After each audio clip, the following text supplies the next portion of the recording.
छात्र छात्री मान एक उत्कृष्ट दिवस रूपे आडंबर समग्र भारतवर्ष परिपालित हो जहाँ पूज्य प्रतिनिधि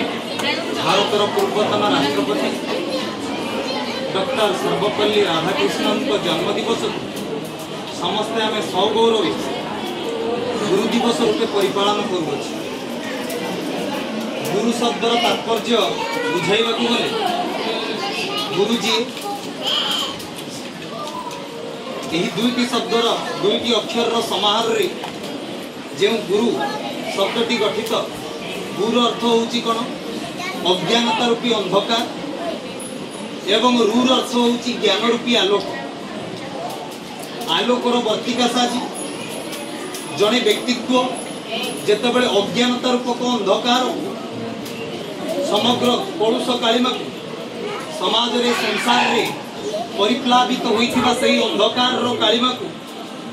जेतेबेले संपूर्ण रूपे दूर करने को चेष्टा करन तो प्रथमे आमे सही जिनिस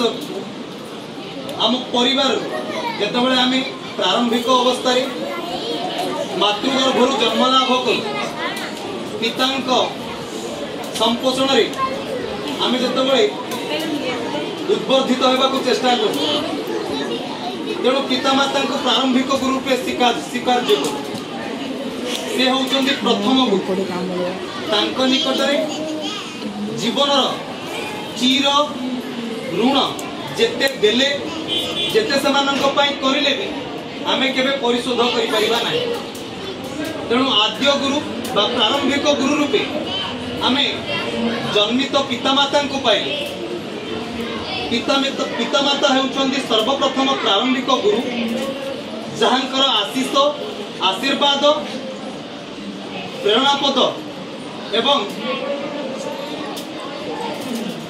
संपूर्ण निराडंबर स्नेह जहाँकि निजर पिला मानक प्रति अजाड़ी हो पड़े जीवन सारा जहाँ से आमको शिखाती जहाँ से आमको जनाती जहाँ से आमको जो बाट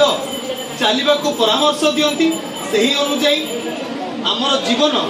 चरितार्थ हुए कुसुमित हुए एवं पल्लवित हुए। तेणु पितामाता कथा को अमान्य करी बापा माँ कथा को अमान्य करी आमे माने कौन सी कार्य करबा अनुचित आम मान जीवन। तेणु सर्वप्रथम गुरु सी आम जीवन कलुष कालिमा को सर्वप्रथम से ही दूरीभूत कर शिखी थाए पिला निज परिवार माँ शिखाई थाए 10टी कथा